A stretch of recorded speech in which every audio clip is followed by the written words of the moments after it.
saying, ladies and gents, it is your boy Bucket Hat Sam, and yes, we are back again today for another video. Today we are doing my Game Week 15 Premier League predictions. We're going to go through all of the games, give kind of my thoughts and what I think will be the end score. And please do smash the like button and please do subscribe. We're trying to get to 10k subscribers, and it'll be greatly appreciated if you could support us and help us out and smash the like button whilst you're there, and comment down below your thoughts and your predictions. So we'll start off with a massive game, the Merseyside derby. Now I'm really excited for this game. Going into this one, if I'm honest, I'm not really sure what to make of it. Going into it, we're going into this game with Everton off the back of an incredible result. That performance against Wolves was absolutely unreal. I did a watch along on my channel actually talking about this game. And if I'm honest, I didn't expect Everton to be as good as they were.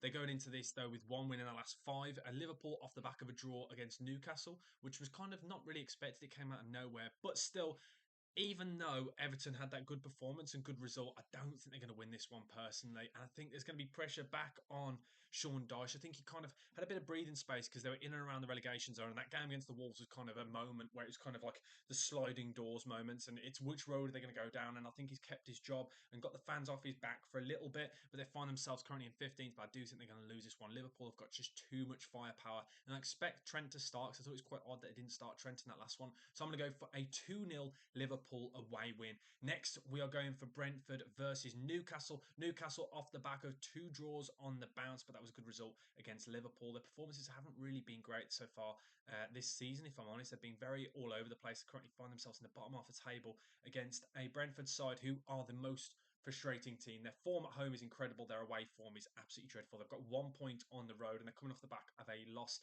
against Aston Villa. Now, looking at this, you're going to say it's going to be Brentford, just purely down to their home form. So I'm going to go for a 1-0 Brentford win. Yes, you heard it right here. I think Brentford are going to go back to winning ways, even though, as I said, it's because they're at home. They're just ridiculous at home, and they'll probably score early, no doubt.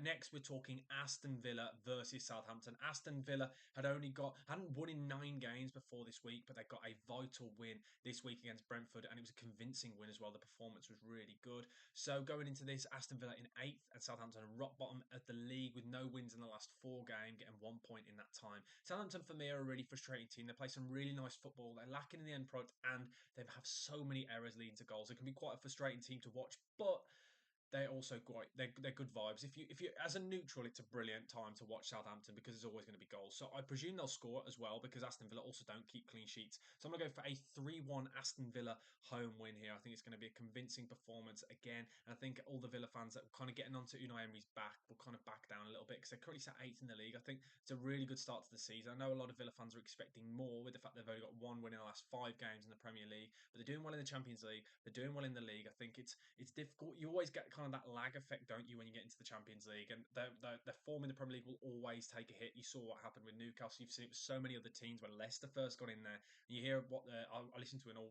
Mark Albrighton interview quite recently. He was talking about the pressure and how much more difficult it is to play both. So you kind of understand why they are going to be lagging a little bit. But I do think they're going to get a win here. Next, we have got Crystal Palace versus Manchester City. Now, going into this, Crystal Palace are in some really good form, actually. Unbeaten in the last 3 games, getting 1 win in that time and having 2 draws. And they've been playing some good football. It's kind of clicking because kind of they've got all those players and it hadn't really worked out. So I do think that is a good sign for Crystal Palace at home as well. You know what Selhurst is like. But then they're coming against a Man City side who got an incredible win this weekend, Nottingham Forest. And we spoke about this before on the channel. Pep Guardiola is locking in. Pep Guardiola is simply locking in. You can see how frustrated he was. There's been loads of things about the fact that he's been locking himself in the training ground and things, kind of really tweaking things, kind of moving players around and things. But I expect Man City to win here, and I think Man City are about to go on a really ridiculous run. I think this Man City side now, they've had a bit of we've been prodding the bear, and it's about to go crazy. So I'm going to go for a 3-0 Manchester City home away win. Sorry, and there's a lot of goals I've noticed I've predicted already in this week. Then we've got the late kickoff on Saturday night. We've got Nottingham Forest and they're travelling to Manchester United. Nottingham Forest 7th in the league against Manchester United in 13th. Now, watch Manchester United versus Arsenal on the weekend. Now, one thing I'm going to say is a lot of people on reflection will go, Man United didn't create anything, but they look a lot more structured. They look a lot more well organised. You can see the pattern. The passing patterns are quite like Bruno Fernandes in that 8 role, and obviously he likes Mason Mount as well. And they're coming against Nottingham Forest side off the back of quite a poor performance, and they've only got 2 wins in the last 5 games, losing 3 of those. They're kind of up and down a bit all over the place. And Nottingham Forest are going to cause this Man United side problems, but I do think Man United to come out on top here. So I'm going to go for a 2-1 Manchester United home win. I think we're going to see the proper Amarin ball now. And I think they're going to climb up the table slowly because that win could really make them. They could jump. If results went their way, they could go to sixth if they win this game. So it just shows you how tight that kind of area is. Next, we've got Fulham versus Arsenal. Fulham going into this game. They've been absolutely flying. They've kind of really gone under the radar. They're currently sixth in the Premier League with only losing one game in their last five, winning three of those and drawing one as well. And I really like the way Fulham have been playing, but they come up against an Arsenal side. They've got three wins on the bounce. The set piece merchants, the corner kings. And I really like this Arsenal side at the minute. And I quite like the way they're really kind of gathering up this form together and kind of really pulling together. And I like the fact that, yes, they're scoring for set pieces, they're getting dirty results. I think that's a really good sign from a side. So I think Arsenal's going to win this. I'm going to go for a 1-0 Arsenal win. I think it's going to be a cagey affair, and I expect Alex Iwobi to play quite well against these old boys. Next, we have got Leicester City versus Brighton. Now, Ruud van Nistelrooy's first game at home for Leicester. Now, I think on reflection, if you didn't watch the game against West Ham, you'd go, "Oh my word, they're cooking." He's got them playing some really nice football. Don't get me wrong, he did, but they also conceded over 30 shots. I have to admit, West Ham were very unlucky not to get a result in this game. I think Leicester were quite lucky. I think the scoreline kind of flattered them, if I'm honest. So I'm expecting an interesting performance here, and I think a lot of people got a little bit ahead of themselves because they've got one win in the last five games, and they've lost before this weekend. Before this week, they'd lost three on the bounce. I think they're going to go back to those ways. I think Brighton are going to have a bounce back after that performance. So I'm going to go for a Brighton 1-0 win. Yes, you heard me right. I think Brighton will actually get a clean sheet here. Next, we've got Ipswich versus Bournemouth. Now, Ipswich are a very frustrating side. I think Ipswich now are kind of, they had that momentum when they first came up. They were kind of, they weren't winning games, but they were drawing quite a lot. And a lot of side people go, "Do you know what? They're actually quite decent." But I think now they've kind of had that momentum from when they came up, kind of lost a bit of the adrenaline. I think we're starting to see the real Ipswich. I think they've been playing some quite poor performances now with two losses on the bounce. Coming against the Bournemouth side that got two wins on the bounce and a convincing win against Tottenham, a really nice, well worked set piece, and they look really good going forward. This Bournemouth side, and I think Ipswich do try to play some nice football at times. I think this high press can really cause them problems. So I'm going to go for a Bournemouth win here. I'm going to go for a 2-0 Bournemouth away win. I do worry for Ipswich. I think that bottom three now, there's going to start forming a gap between the rest of them.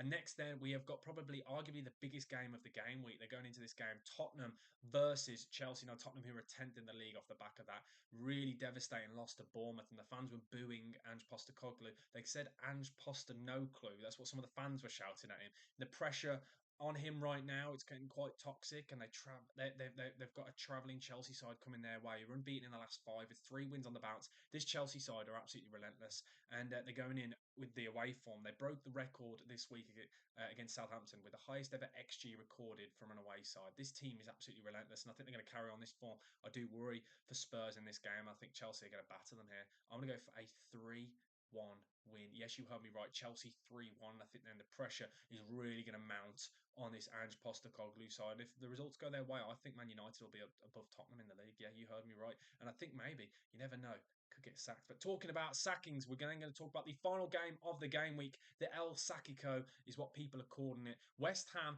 14th in the league against Wolverhampton Wanderers. Both managers coming into this game off the back of some dreadful losses. West Ham losing in the week to Leicester, and Wolves losing to Everton. As I said, I did a watch long for that. You should check my page, subscribe, and you'll see I've got lots more watch longs coming your way. But that was an absolutely dreadful performance from both sides. Wolves defensively just aren't good enough. They've got some firepower going forward. Whereas West Ham as well, it's pretty similar, to be honest. West Ham have got some decent players going forward as well. It's a very odd situation that you find these two in, but I do believe West Ham will win this. I think the pressure on the side and things like that, being the home side, I think is going to be absolutely massive in this game. I'm going to go for a 2-1 West Ham win. Yes, you heard me right. But that is my predictions for this game week. If you haven't already, please do smash the like button. Please do subscribe. But thank you guys for watching. That is my game week 15 Premier League predictions. We'll come back and kind of next week when I do my next predictions, we'll kind of laugh at some of them, see if I got any of them really ridiculously wrong. But yeah, thank you guys for watching. Please do smash the like button. Please do subscribe. Have a good weekend, and hopefully all of your teams will win, and we will carry on with these because in December this goes crazy. There's so many we can talk about. But yeah, thank you guys for watching. We're on the road to 10k. Give us a subscribe and please like. Thank you. I'll see you guys soon. Peace.